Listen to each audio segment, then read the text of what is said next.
Yeah, baby. All right. What's up, everybody? What's up? What's up? Is that our new thing? Yeah, we've started a few episodes like that. Like with high energy? Just being I'm like, feeling what's it. up? I like starting at high energy because then it kind of Because sets... we're about to talk about low energy. We're about to talk about a very depressing and dark subject. There's a light at the end of the tunnel. That's the kind of optimism I need in my day, sir. Thank you. You're very welcome. So today we're going to be talking about hell. I'm scared. Yeah. I did not expect that. So I actually really thought it would be cool to start the episode off by saying this, and it'll make sense later. Did you know that the opening song in 2001, A Space Odyssey, is called Thus Spoke Zarathustra? No. Wait. The dun, dun, that one? Yep. It's Thus Spoke Zarathustra. That's going to make sense later. So again, today we wanted to talk about hell. I don't know. I mean, like, how do you want to get into this? This is a bold conversation. You sound so cheery bring it up. Today we want to talk about hell. Play like some happy music. I mean, like spoiler, it ain't real. Yeah. Like some like happy royalty free music goes right here. Hey Nick, in post, put some happy music. Isn't that what The Good Place is about? They all go to hell? There you go. Hey, good point. Or was that heaven? That's a good point. I'm pretty sure that was heaven. Did you watch that show? No. You're unqualified to make the reference. Okay, so... I watched like half the season. I'm unqualified too. Yeah? Yeah. I heard they like don't say cuss words there. That's got to be hell. Listen, from what I saw, it's actually a really cool show. Yeah. I think Casey watched all of it. Yeah. But yeah, it seems Full disclosure, enough about that random show that I have no interest in. Full disclosure, I genuinely thought it would be... Well, first of all, it wasn't even my idea. It was Nick and Casey's idea. Nick and his wife, Casey. It was Casey's idea. Yeah. To go over the subject of hell and, like, you know, the background, why we don't think it's real in the first place. And full disclosure, I don't think hell is real. I think it was totally made up. The Vatican has been using it as a literal mind control mechanism for 2,000 years now. And, like, Nick and I have a lot of background on that. Dude, more than that. More than 2,000 years. Well, I said the Vatican. Oh, you're right. That's only been around. Put me in my place. I'm about to put you in hell, dude. I'm about to put you in timeout. No, but that's what I wanted to go into today. So I wanted to show a little bit of the historicity behind the idea of hell in the first place. And as you go deeper into the history, the idea begins to crumble, and you start to realize throughout the ancient past, like, holy shit, reincarnation is real. Hell is whack. It's a lie. It's not even real. Yeah, and even as a kid, like when I would think about hell and think about this like omnipotent, loving God, forgiving God, it never made sense to me. It never clicked to me. Like, man, it like eternal damnation and suffering really seems harsh. Yeah, it's a little over the top. It's pretty over the top. It's so final. So like it's a lot. When I was a kid, I used to literally, when I was laying in bed at night, I would sit there and be so afraid of going to hell. Because when you're in the South especially and you go to church, it's all about like, it's almost not so much about loving God, and it's more so about like fearing hell. Absolutely. And the devil. It's this total fear thing. And I would lay in bed at night and think in my head, like, if I was about to drive in a car off the cliff, what's the last prayer I would say so that I don't go to hell? You know what I mean? Dude, like, did you ever have those scenarios in your life? Yes. So, yeah, that's what I wanted to bring up about that. That was one of the biggest things in my childhood. I'm just so petrified of going to hell. That's what... We used to have hour-long conversations about this shit when we were like teenagers. Yeah, when we were religious and when we would go to church and shit. Yeah, I mean, that was one of the things that went through my head nonstop was like just this absolutely crippling fear of going to hell, to the point to where I would like almost obsessively, like OCD style, like pray to forgive every tiny little thing that could possibly be seen as... Dude, that was... Oh my God, I get it. So scary, dude. Imagine being like a 12-year-old kid and like telling a little white lie and then freaking out thinking, I'm going to be what if I die right now? I'm going to go to hell. Yeah, I'm going to go to hell. Oh my God, I got to hurry up and say a prayer so I don't go to hell. And think about it, dude. Monday through Saturday, we're all going to hell.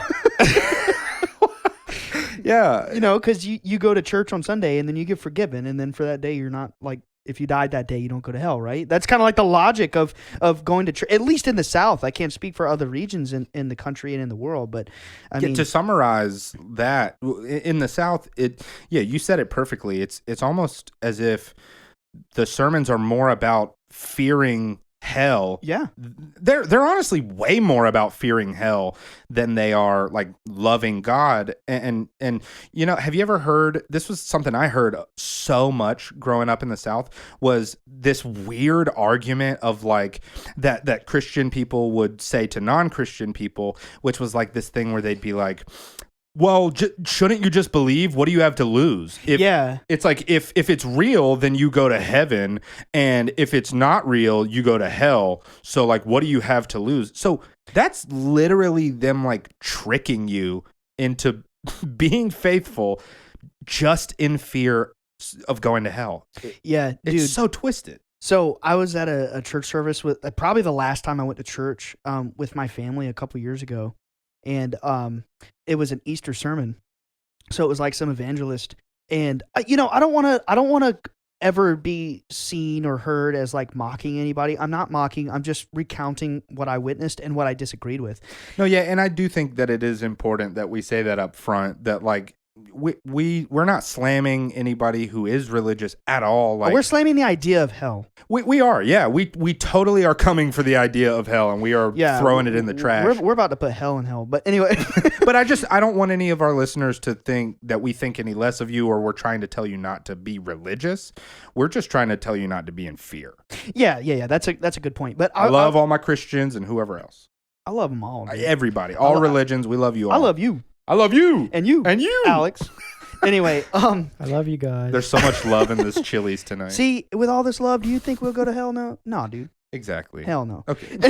Anyway, I was at this church service a few years ago, and the pastor had the audacity to say, now I don't quite remember the entire sermon, but at the end they were doing the altar call. For anybody that doesn't know what that means, it's like at the end of the church service, they start to play the music, and it's the last like 10, 20 minutes, and people walk up to the front of the church and they like get down and they pray, and it's kind of like you're being forgiven, right? Like an altar call? Yeah. I did say that. Oh, okay. Yeah. So it was during the altar call, and like they were playing music, and a lot of evangelists will be talking over the altar call into the microphone, and it's like super epic. It's really emotional, really like gets you in your feels. They have like moving music. Yeah, exactly. And dude, the funny thing is I used to be a part of that because me and my sister, I was the drummer and Emily was the pianist at the church. And dude, I played guitar at the church. Right. For years. Bro, it's coming back to me. We did together in a church band. Yeah, totally. Did you know that, Alex? When we were in high school, we were in a church band together. Yeah, we played for the church youth group. Yeah. So, I'm assuming that your church band was not called Shotgun Apocalypse. No, that was not the church band. No, right. But I also played in the Sunday services for a while. Right. Dude, it was so funny because it's like this, like soft, like acoustic music, and I'm like shredding electric. Dude, do you remember the one time? Yeah, weird. Dude. So we were in the Wednesday night youth service band together, and then there was one time that I went to his Sunday service and played drums as a substitute, and like I straight up snuck in like death metal fills in the church service. It was honestly so epic. Wait. So are you telling me that y'all's life is pretty much like the movie Tenacious D? Dude, yeah, that's us. That's the biggest compliment, dude. Speaking of hell, speaking of hell and the devil, that's literally about them fighting the devil. Dude, that's us. Yeah, that is us. It's you and me. It's the pick of destiny. This is so good reference. Yeah, Alex. that's hilarious, dude. When Good we were reference. kids, we used to watch that over and over, dude. Yeah, that's one of my all-time favorite. So don't start showing me your tattoos, though. Yeah. Yeah, we need some saws, dude. Anyway, I was at a church service, and the pastor, or the evangelist rather, he wasn't the regular pastor, and he had the audacity to say something like, he said, whatever you're going through now, whatever suffering you're going through now, is all roses compared to eternal damnation in the lake of fire. You need to get up to the altar now and give your heart to Jesus, because if you think you have it hard now, it's roses. And if you're lost in sin and you don't pray and get forgiven, you'll live an eternity in hell, and then you'll really know suffering. And in my mind, I'm like, that's disgusting. I want to say the F word, but I'm like, what the hell, dude? Like, why would you say that? I'm sitting next to literal crackheads in the sermon that are struggling their whole lives. Yeah. at church on Sunday because they have like a God-fearing grandmother trying to get them right, and they feel it's a thing in the South, especially in poor regions like where we grew up, where people like want to do right, but they have these incredible addictions, and I shouldn't say incredible, you know what I mean? But, they're huge. It's like, how dare this guy say that in front of people who truly are struggling? I don't know. That really rubbed me the wrong way. I never went to church again. That's just one example. Think of the multitude of things that people could be going through, and for this guy to be standing on stage and trivializing it. Really? So that was it? That was the last time? Yeah. Wow. That was the last time I went to church. I mean, that's like I kind of relate that to having a bad coach. Like, I've had a bad coach where I left practice. I'm like, I'm never playing that sport again. So that's kind of like, you're like, damn, that guy's kind of crazy. I don't know, man. In my mind, it's just like, especially where I know I keep saying in the South, but like, in reality, I think the world at large doesn't really know how extreme the Bible Belt is. They see it on TV. They think it's all handling snakes. And that happens in like the mountains and shit. But, like. Oh, dude, there's places in Fayetteville that do that. I'm sure there are, dude. For sure. My church was one of those churches. We just didn't handle snakes. Dude, let me just real quick. I went to church one time with my friend Chase Pringle. Do you remember Chase? He rode the bus with us. Yeah, dude. Yeah. Dude, I went to church with him one time. They were rolling around in sheets on the ground. They had a snake. It was the wildest shit I've ever seen in my life. Damn. It was wild. Everybody was speaking tongues. People were passing out left and right. Literally, they would throw sheets on people and like roll around and like taken over by the Holy Spirit or whatever kind of way that they framed it. But like, they have snakes. They're like holding snakes. Now, I have a little bit of context to that because I grew up in a Pentecostal church, and there is one little verse in the New Testament where Jesus makes a comment like, if you have the faith, a snake could bite you and you wouldn't face death. So they take that to the extreme. It's a parable. It's a parable. Exactly. Dude, that's the funny part. When you get into the esoteric mysteries of Jesus Christ, he only spoke in metaphor and parable. All of it. He says it in the New Testament. He says all of his mysteries he speaks to the people are in parable, and his true secrets he gives to the disciples in secret. The Gnostic texts. There you go. Bro. He literally says it. So I just wanted to come out the gate saying, like, the way that Nick and I have been raised and the life that we've lived in the church has been very eye-opening from our perspective, with me growing up, seeing the beings of light and all this out-of-the-box stuff, studying esoterica for the last 10 plus years. I have a little bit of insight as to someone who grew up fearing hell and then realizing we have nothing to fear. Truly nothing to fear. So Nick has prepared some information, but I'm gonna come out the gate with why. Let's just put it this way. So the idea of hell has been passed through so many traditions in the ancient past that it isn't even original. The idea of hell came from Zoroaster. That was 1000 BC.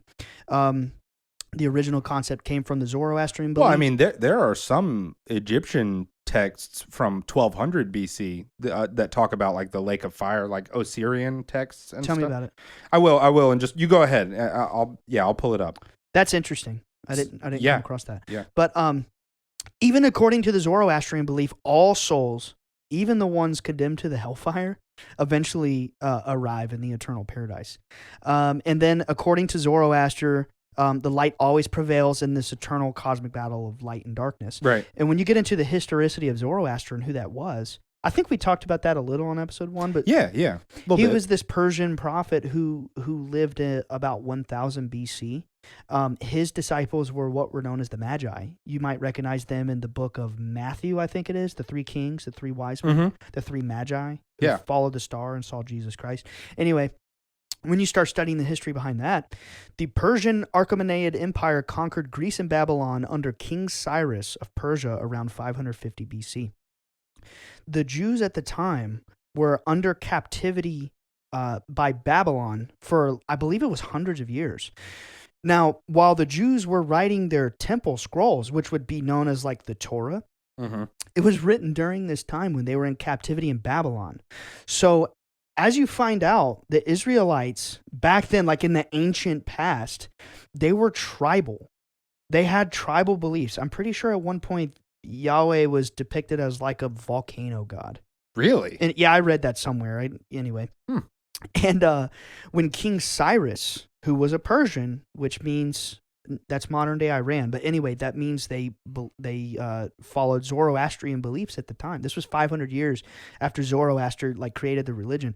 King Cyrus freed the Jews from Babylon, and the Zoroastrian belief system and the Babylonian belief system became syncretized into what were the temple scrolls. So the ideas of heaven, hell, the Messiah, the afterlife, spiritual death, and even spiritual birth, all that was not original in the temple scrolls written. Dude, I didn't know any of that. I didn't know that like Zoroastrianism was at one point the main religion of Persia. Yeah. Oh my God. Zoroaster was a Persian prophet. I mean, I knew that. I didn't know that it was the predominant religion of Persia at the time. At the time. Eventually it morphed into like a cult of Mithra. Right. Over like 1,000 years. Wow, that's wild. By the time Jesus was around, it was more like the cult of Mithra. But Gotcha. it started as Zoroastrian. And that's where the ideas of duality, light and dark, the Freemasons are huge on that. Really? Yes. The duality thing? The duality, light and dark. Yeah. A lot of that comes from Zoroastrianism. Now, naturally, when you get into Egyptian mystery religion, that's its own thing. That's its own. It's a lot more. It's not as cut and dry. Like it's not just light and dark. Yeah, it's much more complex. Yeah. But it's polytheistic. It's like there's tons of stuff going on. Yeah, but anyway, so it's crazy because when you get into the historical representations of hell as it morphed through ancient Judea, which, you know, for the listener, if you're not familiar with that term, Judea is like the kingdom of Israel and the Jews at the time. Because obviously the Christian idea of hell, if you know anything about Christianity, it comes from the Judaic religion. And then the modern excuse for Christianity is like, oh, we don't really follow their belief anymore, but we took it and we still use it. But, you know, we don't practice Judaism, but we still believe it. You know what I mean? It's this morphed thing. But so we're going to get into that idea. And then the next thing, not only did Zoroastrian belief influence heaven and hell in the ancient Judaic thought, but so did Greece. Because, let's see here. Around the 4th century BCE, Alexander the Great ended up basically like reconquering Persia and Judea. So like they had these tug of wars. You know, poor Israel throughout history has always just been like obliterated by these cultures. So first around, what did I say it was? 500 BC, the Zoroastrians conquered Judea. They conquered Babylon and freed Judea. Right. Then Alexander the Great conquered Judea and conquered the Persians. So then you have the Greek mystery religious systems, Hades, Tartarus. The underworld, Yep, the underworld, Tartarus, infiltrating the religious thought of Judea. So keep in mind, historically, the temple scrolls of the Torah were written about 650 BC. Right. We think they're written by Moses and all that shit. That ain't true. That's what we learned in the South. Exactly. That's what we learned in church, that Abraham actually wrote the book of Genesis. That's not true. Does it say that in the Bible? It says that in the Bible? Or is that just kind of what's... Yeah, it'll be like, this is written by Moses. This is written by Abraham. That's not true. Yeah. That like no scholar in the world believes that. Because there are multiple like physical texts that negate that, right? Yeah, there's manuscripts that have been passed down since like 650 BC. Right, yeah. But you know, and there are some texts that are older than that for sure. Yeah. But and then you get into how the Greek concept of Hades was brought into the Jewish religion. So then when you get into the origin of the original Jewish concept of hell, it was what was known as Sheol. And it was all they had fleshed out as an afterlife system before Zoroaster and before Alexander the Great conquered Judea. All they had as an idea was when you die, your personality lays in an eternal tomb. That's it. That's that. Yeah, because I always, this might be super ignorant of me to say, but I always thought that Judaism didn't believe in hell. They didn't. They didn't believe in heaven or hell. But I mean, do they currently? It was my understanding that currently... Here's the thing about that. See, the Talmud is what is like the modern text for Judaism, and it is so incredibly complicated. I don't think anybody truly knows what it's about. It's like 2,000 pages. It's like over 20 volumes, thousands and thousands of pages. It says some incredibly bizarre stuff in there. I don't think anybody truly knows that religion inside and out. I know people devote their lives to studying the Talmud. Yeah. In fact, you know that comedian we talked about, Ari Shafir? He did that for, I think, over 10 years. He was like dedicated to studying the Talmud. And then one day he was just like, this is all bullshit. You want to hear something really weird? What? This is going to shock you. This is going to shock the listener. What? There is You got us on the line here, Ryan. You got us on the line. This is so off topic. I did not prepare this. It's just random thought off the top of my head. There is literally a passage in the Talmud that says Jesus is a false prophet who's boiling in a pot of human excrement and semen for eternity in hell. What? Hold on. That's part of the Judaic belief. No way. Yeah, bro. That's in the Talmud? Look it up. After we record, look it up. It's going to blow your mind. Is it exactly what you... Yes. Think of the smell. They even call him... Shut up, Alex! Really? That's your input, dude? That's the only thing he has to say. No, but my point... But I mean, you're right. You're right. It would be horrifying. My point in pointing that out, I personally believe all of the exoteric religions are false, and the true religions... go far back as ancient Egypt, like the truth. I mean, like consciousness. Did you mean to say exoteric? Yeah. What is that? Exoteric meaning the Bible, the Talmud. So like exoteric meaning the mainstream Gotcha. that a sheep get access to. You know what I mean? Gotcha. Esoteric meaning like hidden, the secret knowledge, like the Rosicrucians, the Freemasons, the ancient Egyptian. Okay. I actually didn't know that. Yeah. Like how I said like I'm pompous and like I know things. Like actually. No, but I personally believe all of the exoteric religions are they have little pieces of the truth, right? But when you start piecing all of them together through this syncretistic means of deciphering the truth, then you start to find pieces. It's basically consciousness. I mean, that's there's no secret about that. We're gonna go into that in the next episode. Anyway, let's see. Sheol. So they believed that it was like a tomb. Like when you die, your mind is just like forever, just like dead in a grave. That's all they had in their religion. Then, of course, Zoroastrian and Greece, their ideas influenced Judaic concepts of afterlife. And then you get into, there was a place in Israel. This is true historically. Oh, I think I know what you're about to say. It's called Gehenna, also translated as Gehenna, which is the abode of the damned in the afterlife in Jewish and Christian eschatology, the doctrine of last things. So after Alexander the Great conquered Judea and Persia, and the Greek mystery systems influenced the Jewish temple text. Keep in mind, this is pre-Jesus. He wasn't born, so the New Testament wasn't written. The Sadducees and the Pharisees writing the temple texts started to translate their ideas of hell to copy like the Greek and the Zoroastrian versions. Ooh. So they started taking their physical place, the Valley of Hinnom, Gehenna. It was an actual valley west and south of Jerusalem where children were burned as sacrifices to the Ammonite god Moloch. Yeah. Yeah. It was a physical place. Really twisted stuff. Like, you ever heard of that saying, like, though I walk through the valley of the shadow and death? Mm-hmm. Is that how it goes? Know what I'm saying? Yeah. Yeah, like one of the most famous psalms or whatever. It's the Valley of Gehenna, where literally people in the Ammonite cult would burn human children to their god Moloch. Which, fun fact, if you know anything about like Hollywood Illuminati, Aleister Crowley, Moloch's everywhere. Saturn worship, that is Moloch. That is their god. Bohemian Grove. Yeah. The Moloch's everywhere. Yeah. That's freaking Jeffrey Epstein had a statue of Moloch. Yeah, Moloch. All that Jeffrey Epstein shit, that was Moloch. Yeah. That's who they worship. And then you get into the owl statue at the Epstein temple, and you realize, is M the 13th letter of the alphabet? Let's count. Yep. Okay. I had read something about this, something about the numerology of the letter and how, I don't know. That's another subject. I'll flesh that out later.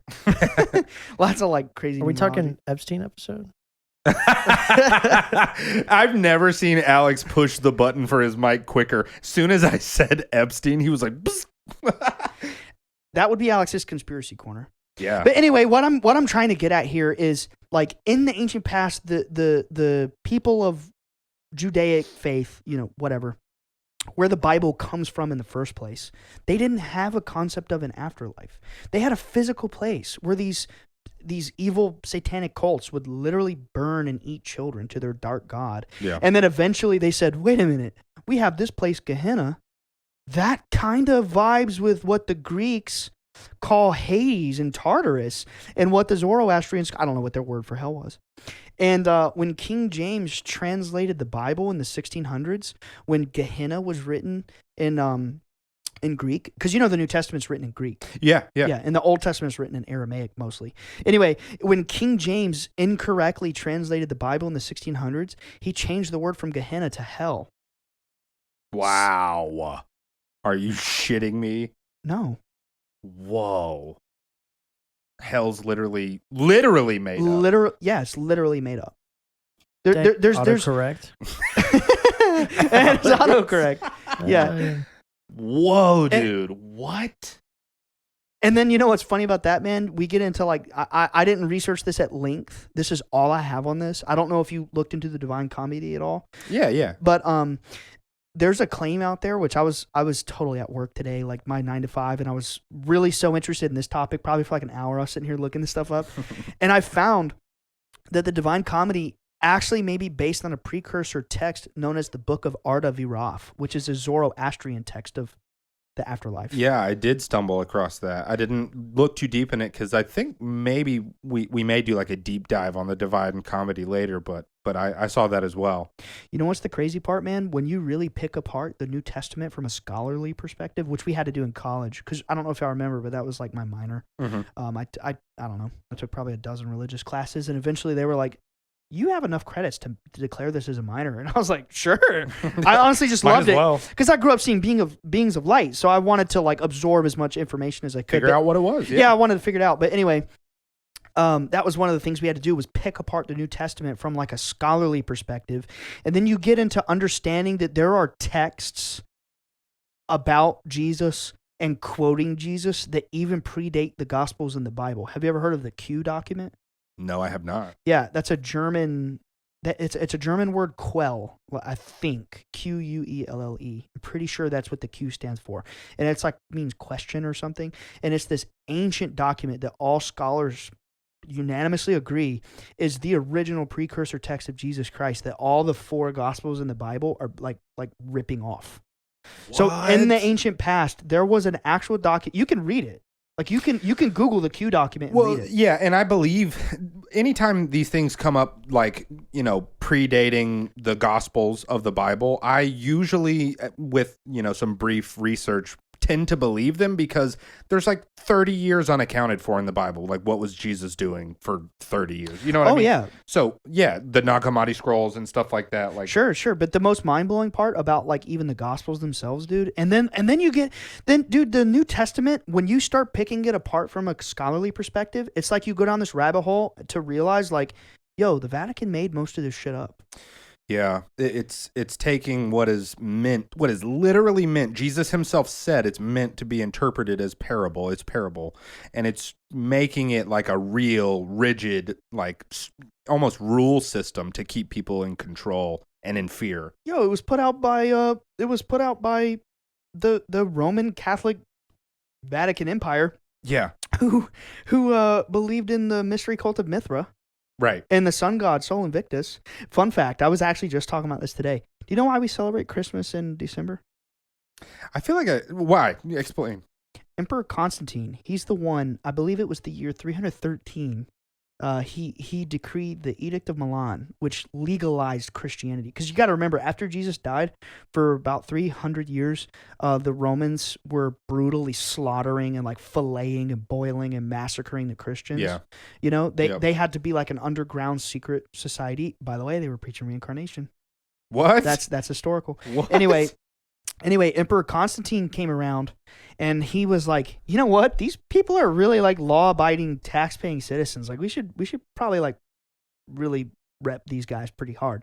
So Emperor Constantine legalized Christianity, and then eventually, I think it was in like 380, Emperor Theodosius made it the state religion of Rome, and that's when the whole Vatican Empire was born. It became the state religion, right? But before the Romans repped Christianity, they were into the mystery cults, Mithra, the Elysian Greek mysteries, which is like the Aleister Crowley Pan shit. Like, you know about that?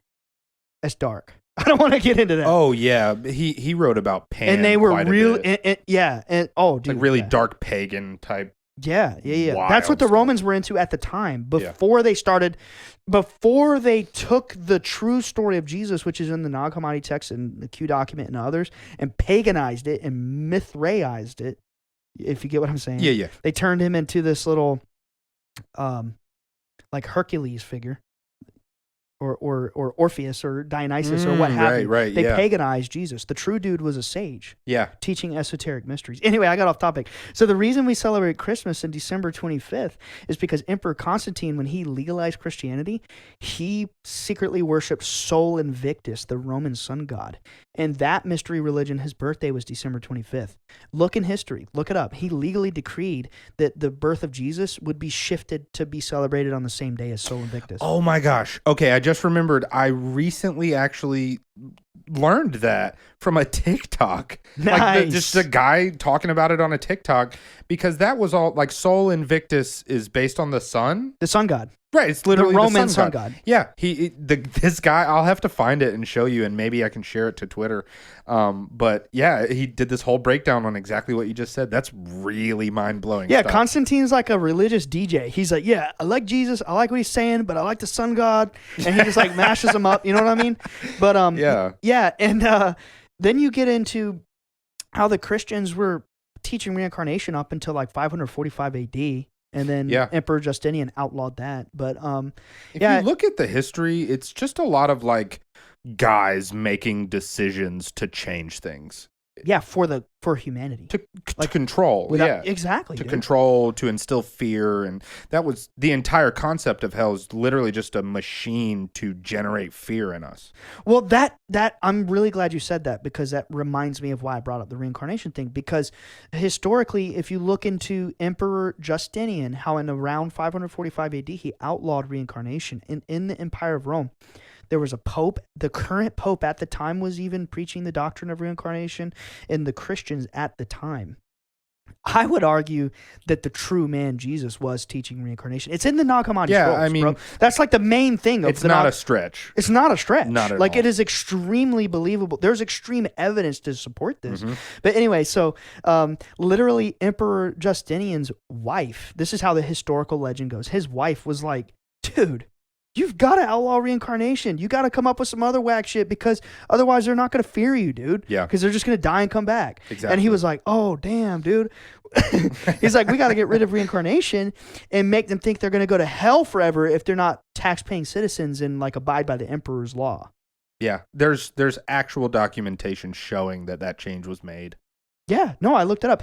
And then so disgusting. And then did we forget the part how the Vatican was selling indulgences to buy your auntie and uncles out of purgatory and hell? How disgusting. And people, because hell is so terrifying, like, what are you going to do? Not believe it at that time? It's like, no, okay. Yo, if hell was real, I'd dump my life savings to get my auntie and uncle out of hell, man. Yeah, you kidding me? You know what's the worst part, dude? What's up? Well, so I don't remember like a whole lot about my Catholic upbringing, even though going to school, going to church twice a week. Yeah, I really wanted to ask really you. Sticks out. But I do remember specifically one of my preachers slamming that. What? Like, oh, back in the day, they used to sell tickets to heaven, and they used to be able to buy your. It was called indulgences. Yeah. So he was like slamming that at church. He's like, yeah, that's ridiculous. So you're saying that it's a great business model. I know, seriously, and that's exactly what it is—a business model and nothing more. So you were raised Catholic, right, Alex? Correct. And went to mass like every Sunday? Sunday with my mom, and then Wednesday with my class. So I went to full Catholic school from kindergarten to 5th grade. Oh, wow. Yeah. Okay. And so you're saying there wasn't a lot of hell talk? No. Like at all? They just didn't? Like at all. Wow. Yeah, well, like, so I don't... That is way different from my childhood. Yeah, there's nothing way different. Like, that's all we talked about. So mundane, like nothing really sticks out to me about it. Like thinking back kind of all day, because we kind of had a little chat about what we were going to talk about. I mean, yeah, like honestly, I was just bored all the time because it was just a bunch of sitting, standing, and kneeling and singing. That was another question. Didn't you eat the bread crisps and drink? So you're not allowed to do that. The body of Christ, you mean? Oh, yeah, well, eat the flesh of our God. Correct, yeah. And then drink his freaking blood out of his veins. That's the weirdest thing is, like, as a Catholic, you actually believe that at the time that you consume that, it is actually the flesh and blood of Christ. So Yo, that's pagan, man. Full disclosure. For years, I went to an Anglican church, which Anglican is that's the Church of the Apostles is what it was called. Now it's called Resurrection Church, which is where my grandparents still go to this day. It's a nice little church, but Anglican is a denomination that pulls. It's kind of like a hybrid between Christianity and Catholicism. It's kind of like the Bridge. Yeah, exactly. Like we say all the same hymns, and there's like. Bro, I used to go to that church with you, and we had to reaffirm the Nicene Creed. Yeah, exactly. You know the Nicene Creed. That was probably you probably said it every Sunday at Matt. Give me a hint. I don't. Do you know what the Nicene Council is in the 300s? That's when they got together and they put out the doctrines of the religion, modern religion of Christianity. That happened at the Nicene Council. What you're saying sounds familiar, but I don't. Oh, dude, it's this. As soon as I saw the first line, it all came back to me. It's I believe in one God, the Father Almighty, Maker. Yes. You immediately remember? Yeah. No, I just didn't know it was called that's an important jump off point, because that's how we have the doctrine of Christianity today, is a bunch of Roman dudes. And this is the crazy part, dude. Like, you have this Jewish religion, and then a dude comes around and he's Jesus, and he says, I mean, I'm a Hebrew by blood, but I don't mess with the Jewish religion. Yeah. And then the Romans kill him. They kill him. And then the Romans take the religion that Jesus took from the Jews, well, their version of Jesus. Right. And then they pitch it to us, and 2,000 years later, we're supposed to believe that shit? Yeah, how wild is that? It's warped, man. It's so warped. And the whole point I'm making is the Nicene Creed was a bunch of Roman dudes getting together. They're pagans, bro. They worship Mithra and Isis. They have blood orgies and shit in caves. That's what they did in the cult of Isis. And they got together and they said, this is the doctrine of Christianity. Yeah. What? It doesn't it makes no sense at all. It seems arbitrary. When you get into the Rosicrucian belief, you begin to see the bridge between Jesus and Dionysus. Yeah, there are a lot of parallels. It's because there's an esoteric story of Jesus and there's an exoteric story of Jesus. The exoteric story of Jesus is for the sheep. Mm-hmm. The billions of people around the world who can buy the Bible, or they can buy the Quran, or buy the Torah, mm-hmm. right? I'm not picking on one religion. I'm picking on all religions. Yeah. I think that's fair. Everybody gets picked on. I think all exoteric religions are wrong, dude. The esoteric history, dude, just ask a Rosicrucian. Ask him about Jesus. Ask him what's the secret. Or the Freemasons. Yeah. There's an alternate story there. He might not have even been a real person. Do you think so I agree, just full disclosure, I do agree that I think exoteric religions, for the most part, I personally... Control mechanisms. Yeah, I think so too. But do you believe that they still have goodness to offer in them? Yes, I do. Because... with the right interpretation. Yeah, that's the thing for me too. I see a lot of positivity in it. Like, my entire family are Christians, and I think they're wonderful, beautiful, amazing people. And I'm not trying to take anybody away from. No, that's a good point. That's a great point. But I think, I want to be very clear. Like, what I'm coming after is not the people who believe. What I'm coming after is the institutions who control through these belief systems. Okay, and you know what? This brings up a really good point too, because so yeah, what we're saying is we're not trying to pull you away from your religion whatsoever. No, we're not trying at all. To no. There's something to it. Of course there is. We're trying to dismantle the fear portion of it, but here's the interesting catch. There's a built-in clause to pretty much all of these religious texts that says, if you don't take every word of this for exactly what it says, then you're not a true believer. Yeah. So how wrong is that? Because what we're saying is like, okay, hey, there's a lot of amazing, beautiful lessons in these exoteric religions, and like, they're worth studying. They should be studied for many reasons, but there are many things in them that are just wrong, like disgusting, wrong, fear tactics, like just really abusive stuff. Like, they're abusing and warping your minds with a lot of these fear tactics and stuff, but built into them is like a defense mechanism to be like, okay, but if you don't believe every single word, it's like, not like, you're lost, dude, you're in hell. Yeah, it's exactly. It doesn't. Good luck, bitch. Yeah. It's just wrong. It doesn't give you the option of picking and choosing the things to believe. So if you want to believe in all the positivity and the love, but you don't want to believe in the death and the burning, the infinite burning in the lake of fire, then too bad. You're fucked. You're going to hell. You want to know what I believe, man? It's so wrong. You want to know like an honest belief I had? I was talking to Dad one day, and he said, last night I had a dream that this dark... Okay, spoiler alert. Well, I guess it's not really a spoiler because by this time the lady regression episode will have come out. So I guess it's okay to say this. Yeah. I'm all messed up because we record in batches. But anyway, if you recall the regression, this entity told my father that there's like people in power who are using basically dark occult knowledge to bring about like some sort of negative change in collective consciousness. So anyways, back to the conversation. My dad says, son, last night I had a dream that this dark plan started around 1970. And I said, really? That kind of correlates with like the New Age movement really popping off in the 60s. And then in 1969, the Manson slaughterings happened, which was obviously CIA. Mm-hmm. My theory is that maybe like the age of Aquarius was happening. This is some multi-dimensional reality. And like we almost phased into the age of Aquarius. And Dune was written in 1965, dude. So many prolific. 2001 was made in 1968. That's part of what I was saying too. So many prolific things happened. My mind is curious that like what if the age of Aquarius was about to happen and the Cocaine Import Agency, aka the CIA, there's a story behind that. What if they did the Manson slaughterings to like brutally shock and torture collective consciousness to shift us out of that awakening? Because they do shit like that, like 9/11. I could see it. Look at all this is kind of a weird example, but look at all the music in the 60s. It was all New Age. Dude, there were literally songs coming out in the 60s saying like the age of Aquarius is coming and we're all gonna love each other and we're all gonna phase into a new era of love and appreciation. Like in the 60s, right before what you're talking about happened. I'm going to be honest with you guys. I studied with the Rosicrucian. Like earlier, I was showing you one of my manuals I have on like the vibrational science behind crystals. I haven't shown you yet, Alex. I found it in my closet yesterday. There's the crystal reference for the episode. Yep, that's a reference, not a joke. That's a scholarly reference. Okay, all right, fine. Anyway, and I have truly come to believe through my esoteric studies that like what is stigmatized and demonized as the New Age movement is genuinely like the ancient Atlantean esoteric truths. I believe personally that there's this like secret knowledge that's kind of like every now and then showing little rays of sunshine out into the collective consciousness, and that truth comes back farther than Egypt. It's Atlantis.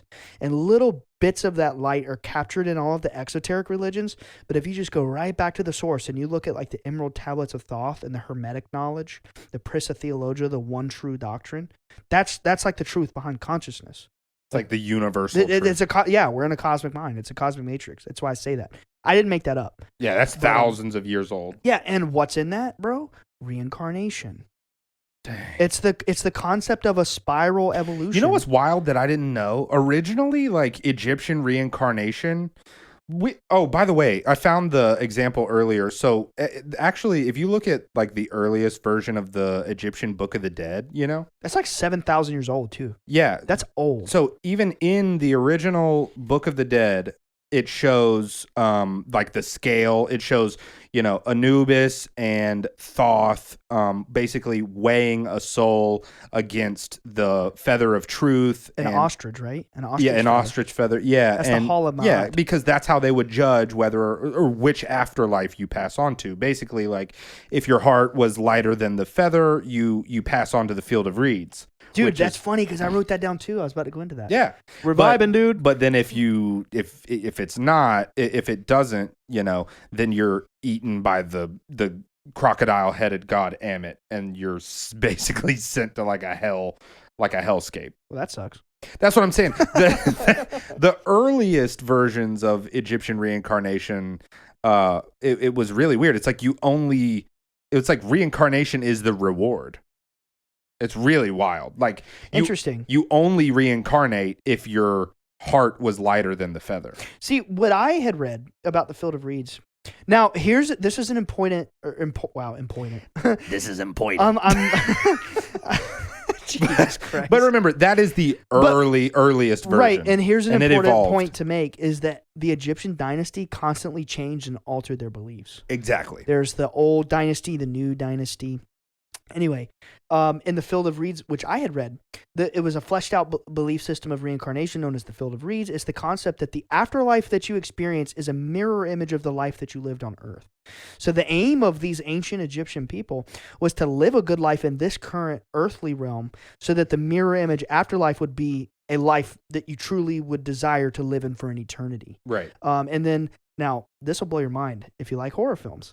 This is reflected in the movie As Above, So Below, which that's the ancient principle, Hermetic principle, as above, so below. This is like a fractal consciousness reality. Spoiler alert, if you want to watch As Above, So Below, skip past this little next 30 seconds or so. But the conclusion of the film. So this is totally relevant to this subject in hell. The film is about hell, right? Yeah. And I 100%, I knew in my mind that if we were going to talk about hell, I had to relate it to this movie.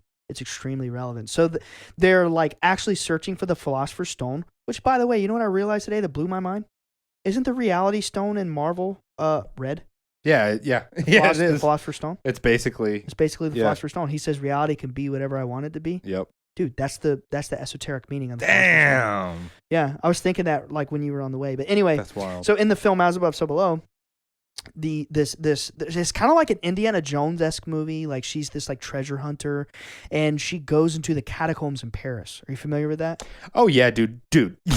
You've been begging me to watch this movie. You've shown me every trailer there is for But this you're familiar movie. with the catacombs. Oh yeah, totally. Okay, cool. Totally. Well, for the listener, the catacombs is this, we might have a lot of young listeners out there that never heard of this. The catacombs are a real place in Paris and Italy, I believe. And after World War II, there were literally millions of dead people. And what they did was they took those bones and they stuck them underground underneath chapels and stuff.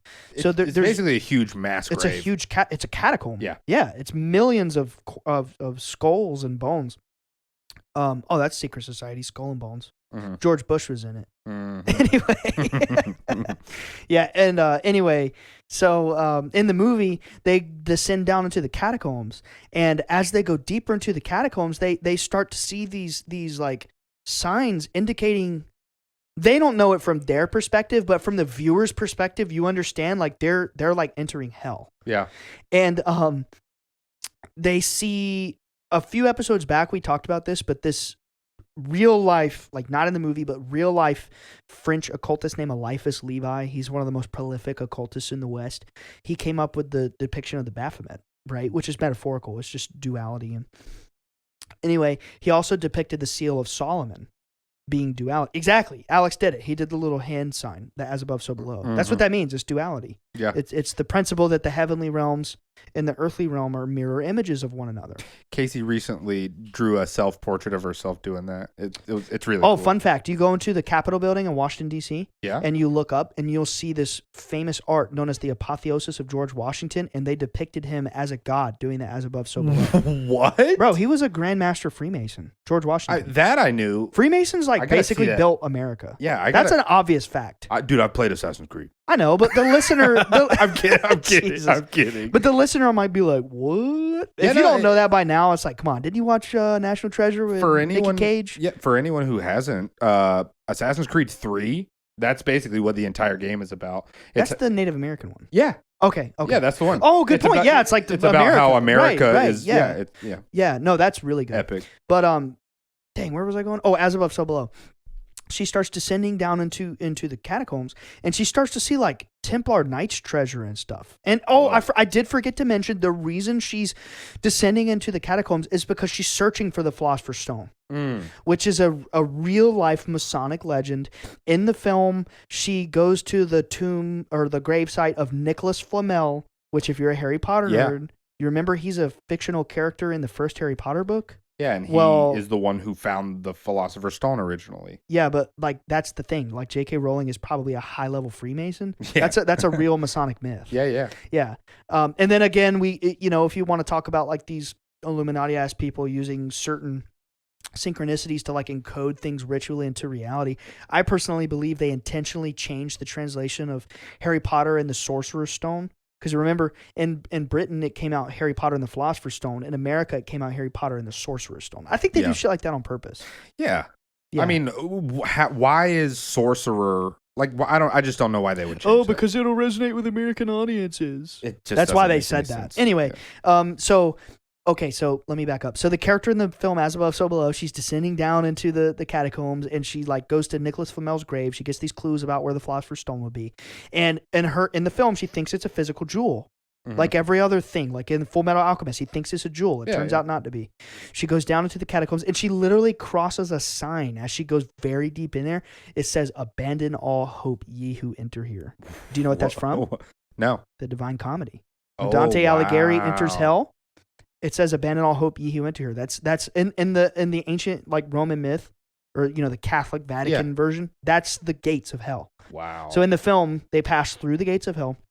And then for the rest of the movie, they start to see this esoteric terminology. Like she sees this Templar Knight's grave with like some like Holy Grail symbolism, which that's metaphorical too. That's actually, when you find out the true myth of the Holy Grail, it might mean that like the real man Jesus may have had a bloodline that still survives today.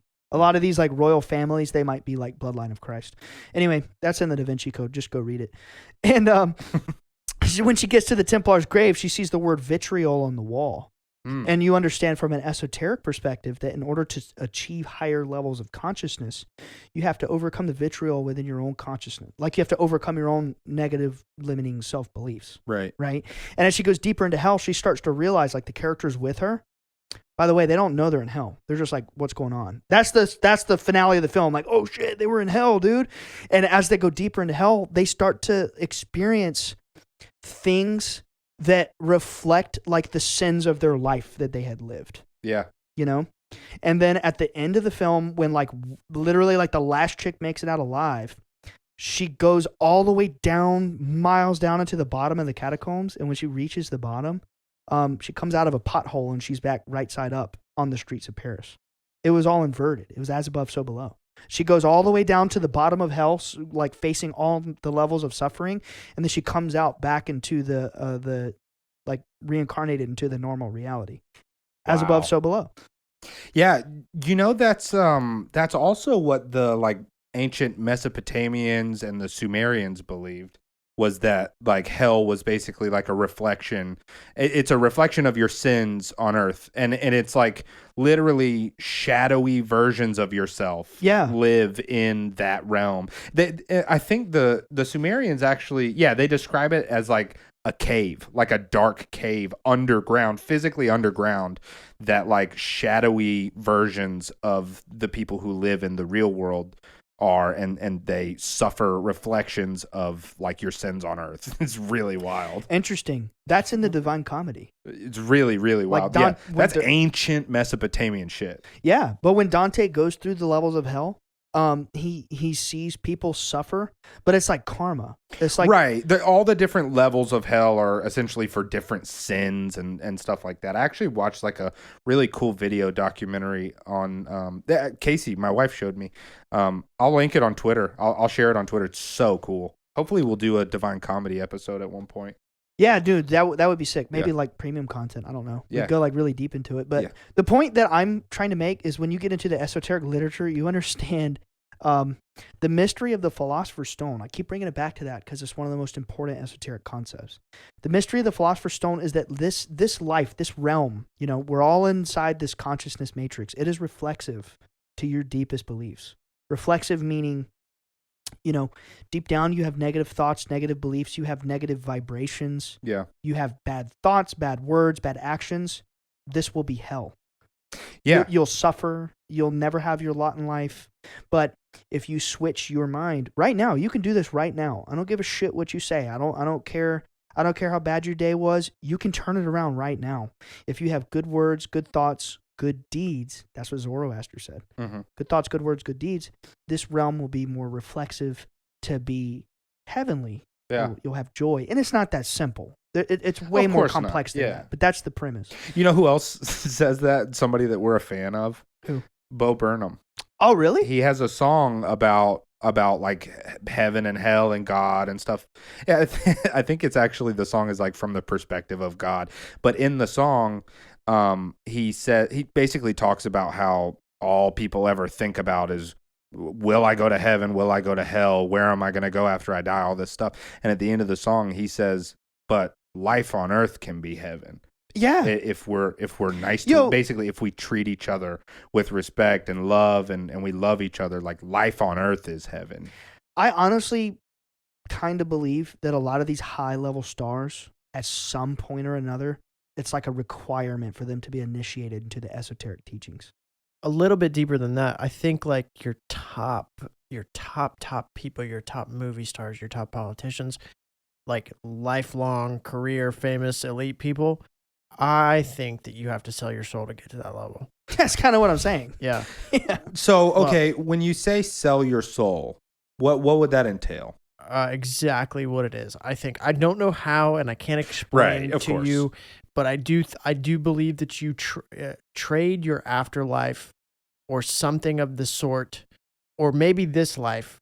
You essentially trade this life for everything material that you could want. And you kind of align yourself with the dark powers that be.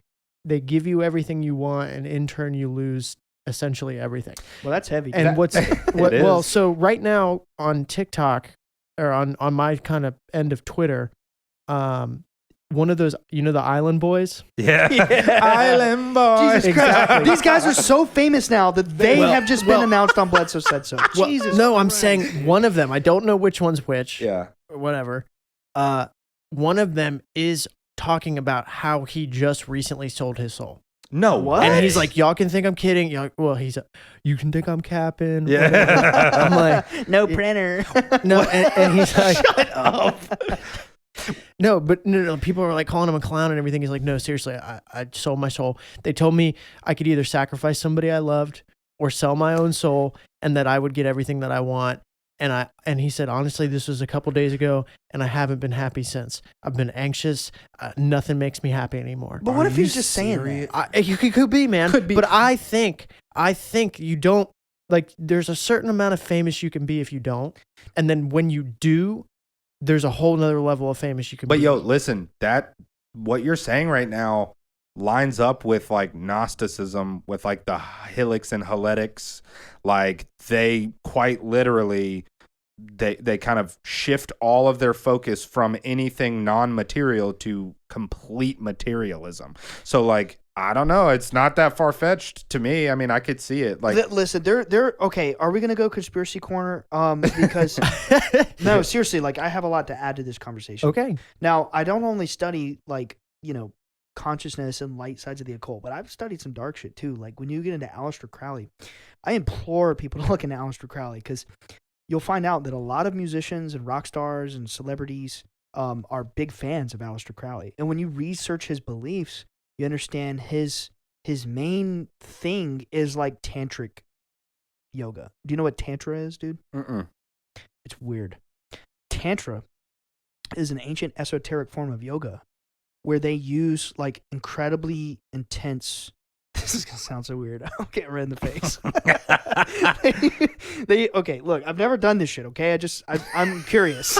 We're reporting. We're reporting live. Okay, okay, we're reporting. You're welcome. I had to go through the trenches. We didn't do this. We're reporting. Yeah, man. It's like when you go to Army, they make you, you go to Army. I sound like the dude from Arrested Development. When you go to Army. Remember Buster? He says, I'm in Army. Anyway, when you go to the Army, dude, they make you do like, 100 push-ups a day. It sucks, but you got to do it to get tough. I had to research Aleister Crowley to get here now, okay? Anyway, he basically, so tantric yoga, they do these intense like sexual rituals to achieve weird states of consciousness, to like short circuit their brain and their nervous system to understand things beyond the veil. It's weird shit. Dude, everything with Aleister Crowley was weird. He was like sexually attracted to farts. Yeah, dude, that's getting weird. Hey. I ain't shaming nobody. I also think Benjamin Franklin was too. Really? He was a Rosicrucian. Oh my! I think he. What? There was a lot of, or he was a Mason. It was one a of the lot two. of like 1800s people were like into flatulence. There's a couple like some letters from like some generals to like other people or to their wives or stuff stuff like that. You serious? Yeah, 100%. Wow, dude. I'm okay. reporting. I don't know anything about it. I'm just reporting. I'm going to it. report a little more, and then you get into these dark, nasty occult groups, and they have this concept called antinomian. Okay, right? This is relevant. What antinomian means? These people, they basically like worship the abhorrently taboo. Right. And they manipulate taboo because for some reason they believe it gives them like a more powerful consciousness. It's almost like they worship everything that is the opposite of what's holy, right? Like yes, that's the whole premise behind Satanism. Right. Yeah. Right. It's like invert everything that's good and natural and a part of creation, because that taboo, they believe it's the left-hand path. Dude, this is blowing open a whole nother conversation.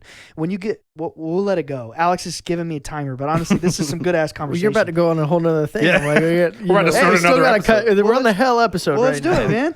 When you get into one hell of an no, episode. but seriously, this is some esoteric shit, cuz.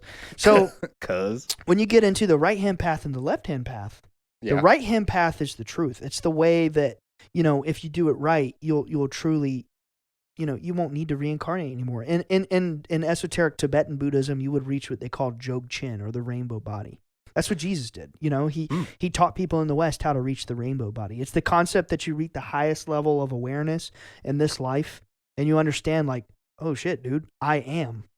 And it is pretty interesting. I am. That was like one of Jesus's like significant symbols was a rainbow in the Bible. Well, not only that, but there's the whole thing when he transfigured. Oh, wait a into being minute. of No, light. it wasn't. That was God's thing. It's okay. Never mind. I was gonna let you run with it. Don't let me sound stupid. No, dude, you're good, man. But anyway, so when you get into the right hand path of what they call magic or esotericism, that's consciousness. That's what we are teaching people. It's the right hand path. The left hand path is all that dark, what they would call black magic or low magic. It's the concept that you're using these techniques to give yourself abilities, but you're doing it for selfish and base reasons, like physical pleasure, material wealth, harming other people, whatever. And then you could really reduce that even more and just call it service to self, service to others. Yeah, that's a good point. High magic, low magic, because service to others kind of inherently is love. That's what Jesus taught, man. Yeah. Even if someone hits you, turn your other cheek. Don't let him hit you again. Yeah, you're right. Don't hit him. You're Don't right. hurt him. And in that, the lessons of Jesus truly are beautiful and wholesome, because he was just teaching people to love each other. That's like ultimately what it was. And yourself. Yes, absolutely. Yeah. But it's just been perverted and warped, and all this fire and brimstone stuff has been added over time. And like, it's really tragic the way that they took something so beautiful and just turned it into a weapon. They really turned it into a weapon against us to keep us afraid. Yeah. And then, like, for anybody that's like, roll their eyes, all that Illuminati crap is not real. Unfortunately, there's something to it. Because when you look at, there's this lady, pretty well known, named Marina Abramovich. When you get into her stuff, it's really dark.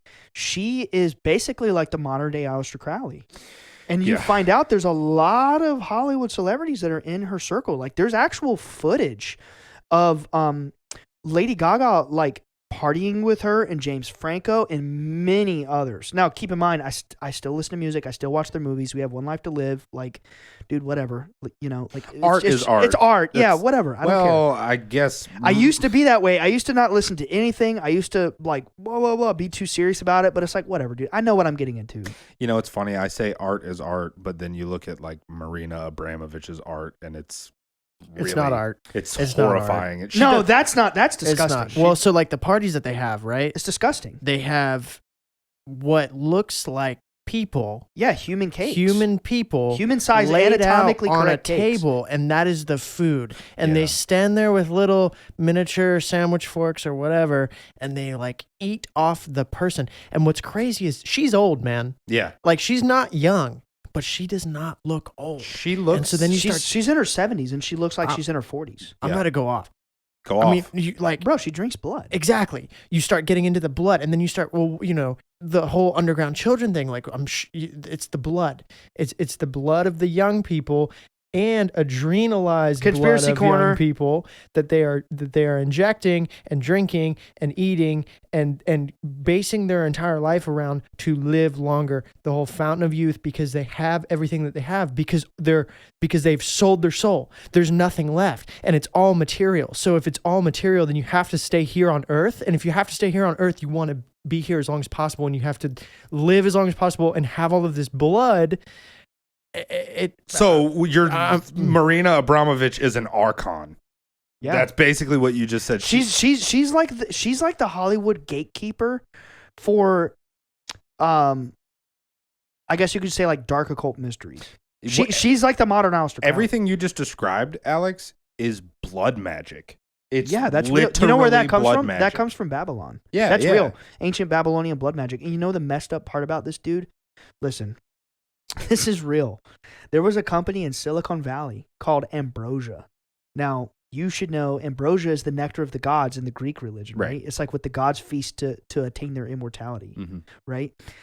There was Google this right now, Alex. Silicon Valley startup company Ambrosia. You know what they did, dude? For $8,000 a pop, rich people could buy a blood transfusion from a young person and ingest their blood to rejuvenate their cells. No, there are real properties in youthful blood that for some reason give people longevity, and that's dark. And like then you get into like, what is the esoteric meaning of like what vampires really are? Was it really elite families? I don't know. Yeah, that's a really good point. That actually sent my brain spiraling for a second. That's crazy.